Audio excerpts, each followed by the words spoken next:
ஸ்ரீ குருபியோ நமக. அனைவருக்கும் நமஸ்காரம். இன்று நரசிம்மருக்கு உகந்த வியாழக்கிழமை மற்றும் அவர் அவதார நட்சத்திரமான சுவாதி நட்சத்திரம் மற்றும் பிரதோஷம் இணைந்த மூன்றுமே நரசிம்மருக்கு உகந்த நன்னாள் மற்றும் கார்த்திகை மாதத்திலே தான் ஷோலிங்கரில் கண் திறக்கிறார் யோக நரசிம்மர். இவ்வளவு அற்புதம் கூடிய இந்த நன்னாளில் நாம் ஸ்ரீ லட்சுமி நரசிம்மரை பிரார்த்தித்து நமது அனைத்து வேண்டுதல்களையும் நிறைவேற்றி தரும் ஒரு அற்புதமான ஸ்தோத்திரம் பவிஷ்யோத்தர புராணத்தில் பிரகலாதனால் சொல்லப்பட்ட ஸ்ரீ லட்சுமி நரசிம்ம ஹிருதய ஸ்தோத்திரம் பாராயணம் செய்யலாம். நரசிம்மரின் பாதுகாப்பு போன்ற ரட்சையான இந்த மந்திரத்தால் ஒருவருக்கு ஏற்படும் கஷ்டங்கள், கவலைகள், கோபம், துஷ்ட சக்தியால் ஏற்படும் ஆபத்துகள், தோஷங்கள் என அனைத்துமே விலகும். பண பிரச்சனைகள், கடன் தொல்லை நீங்கும். இதை விஷ்ணு சகஸ்ரநாமம் பாராயணம் செய்வது போல் அநேகம் பேர் பாராயணம் செய்வதுண்டு. அதிர்ஷ்டம் உள்ளவர் மட்டுமே இதை படிக்க, கேட்கும், சொல்ல முடியும் என்று சொல்லப்படுகிறது. ஏனெனில் நரசிம்ம பெருமான் இதை சொல்லும் தனது பக்தர்களால் மகிழ்ந்திருக்கும் போது அவர்களது கஷ்டத்தை போக்கி அவர்களுக்கு இவ்வுலகில் நல்ல இன்பமயமான வாழ்வையும் இறுதியில் முக்தியையும் தருகிறார். இதை சொல்லி பலன் பெற்றோர் பலர். நரசிம்ம மந்திரங்களின் அரசன் என்றும் கருட மந்திரம் என்றும் சொல்லப்படும். இது அறியாமையை அகற்றுகிறது. கஷ்ட நேரத்தில் எந்த உதவியும் இல்லாதவர்களுக்கு இதை சொல்வதால் நரசிம்மரின் அருளால் இதுவே உதவியாக அவர்களது கஷ்டம் நீங்க வழிவகுக்கிறது. இதை சொல்வதால் காசி மற்றும் ராமேஸ்வரத்தை தரிசித்த பலன் தரும். மேலும் 1000 அஸ்வமேதம் 100 வாஜ்பேயம் செய்த பலனையும் இது தரும் என்பது சந்தேகமில்லை. அனைத்து வேத பாராயண பலன் மற்றும் மந்திரங்களின் ராஜாவாக உள்ளதால் நாம் எந்த பலனை அடைய விரும்புகிறோமோ அது இந்த மந்திரத்தால் கிடைக்கும். 96 தர்ப்பணங்கள் எனப்படும் ஷண்ணவதி செய்த பலனையும் இது தரவல்லது. இது நமது பல ஜென்ம பாபத்தை, கர்ம சுமையை குறைக்க வல்லது, முக்திக்கு வழிவகுக்கிறது. உங்களுக்கு பல நாளாக முடியாமல் தடைப்பட்டு இருக்கும் காரியங்களும் இதை காலை, மதியம், மாலை மற்றும் சதுர்தசி திதி, சுவாதி நட்சத்திரம், மேலும் குறிப்பாக சனிக்கிழமைகளில் சொல்வதால் எல்லா இடங்களிலும் நீங்கள் வெற்றி பெறுவீர்கள். எவன் எதை நினைக்கிறானோ அவன் அதை நிச்சயம் அடைவான். ஒருவரது அனைத்து விருப்பங்களும் பிரார்த்தனைகளும் நிறைவேறும் அப்படின்னு இந்த ஸ்தோத்திரத்தோட பலஸ்ருதி சொல்றது. நம்ம ஸ்தோத்திரத்தை பார்க்கலாம். ஸ்ரீ லட்சுமி நரசிம்ம ஹிருதய ஸ்தோத்திரம். அஸ்ய ஸ்ரீ லக்ஷ்மீ நரசிம்ஹ ஹிருதய மகாமந்திரஸ்ய பிரஹ்லாத ரிஷிஹி ஸ்ரீ லக்ஷ்மீ நரசிம்ஹோ தேவதா அனுஷ்டுப் சந்தக மம ஈப்சிதார்த்த சித்யர்த்தே பாட்டே விநியோகः கரண்யாசக. ஓம் ஸ்ரீ லக்ஷ்மீ நரசிம்ஹாய அங்குஷ்டாபியாம் நமः. ஓம் வஜ்ரநகாய தர்ஜனீபியாம் நமः. ஓம் மகாரூபாய மத்யமாபியாம் நமः. ஓம் சர்வதோமுகாய அநாமிகாபியாம் நமः. ஓம் பீஷணாய கனிஷ்டிகாபியாம் நமः. ஓம் வீராய கரதலகரபிருஷ்டாபியாம் நமः. ஹிருதயன்யாசः. ஓம் ஸ்ரீ லக்ஷ்மீ நரசிம்ஹாய ஹிருதயாய நமः. ஓம் வஜ்ரநகாய சிரசே ஸ்வாஹா. ஓம் மகாரூபாய சிகாயை வஷட். ஓம் சர்வதோமுகாய கவச்சாய ஹூம். ஓம் பீஷணாய நேத்ரத்ரயாய வௌஷட்.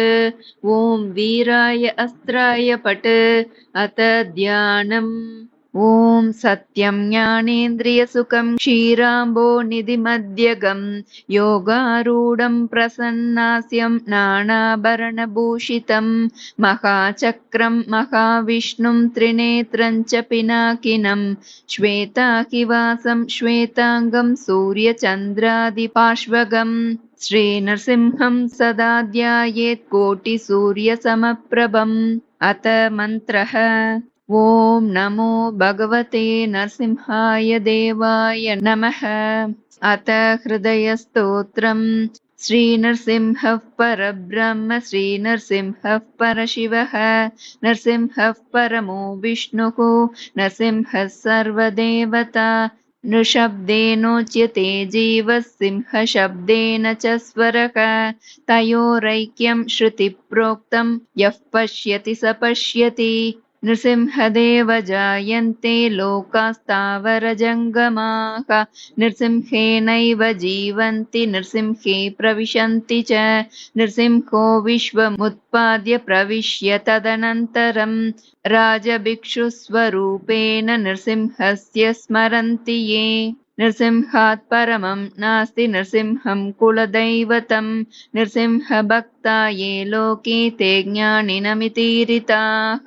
विरक्ता दयया युक्ता सर्वभूतसमीक्षणाः न्यस्तसंसारयोगेन नृसिंहं प्राप्नुवन्ति ते माहात्म्यं यस्य सर्वे अपि वदन्ति निगमागमाः नृसिंहः सर्वजगतां कर्ता भोक्ता न चापरः नृसिंहो जगतां हेतुः बहिर्याय अवलम्बनः मायया वेदितात्मा च सुदर्शनसमाक्षरः वासुदेवो मयातीतो नारायणसमप्रभ निर्मलो निरहङ्कारो निर्माल्यो यो निरञ्जनः सर्वेषां चापि भूतानां हृदयाम्बोजवासकः अतिश्रेष्ठः सदानन्दो निर्विकारो महामतिः चराचरस्वरूपी च चराचरनियामकः सर्वेश्वरः सर्वकर्ता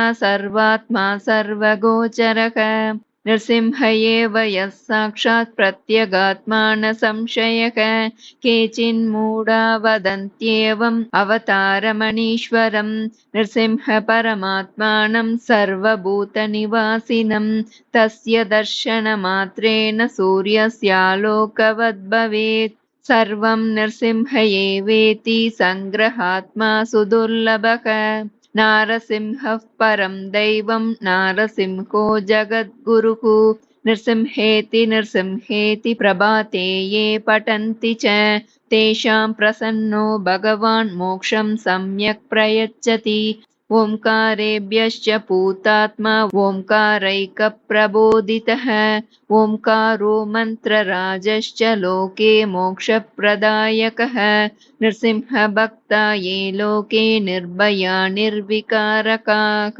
तेषां दर्शनमात्रेण सर्वपापैः प्रमुच्यते सकारो जीववाची स्यादिकारः परमेश्वरः हकाराकारयोरैक्यं महावाक्यं ततो भवेत् ओंकारजा प्रेतमुक्तिः काश्यां मरणं तथा नृसिंहस्मरणादेव मुक्तिर्भवति नान्यथा तस्मात् सर्वप्रयत्नेन मन्त्रराजमिति ध्रुवं सर्वेषां चापि वेदानां देवतानां तथैव च सर्वेषां चापि शास्त्राणां तात्पर्यं ऋहरौ श्रीरामतापनीयस्य गोपालस्यापि तापिनः नृसिंहतापनीयस्य कलां नार्हति षोडशीं श्रीमन्मन्त्रमहाराज नृसिंहस्य प्रसादतः श्रीनृसिंहो नमस्तुभ्यं श्रीनृसिंहः प्रसीद मे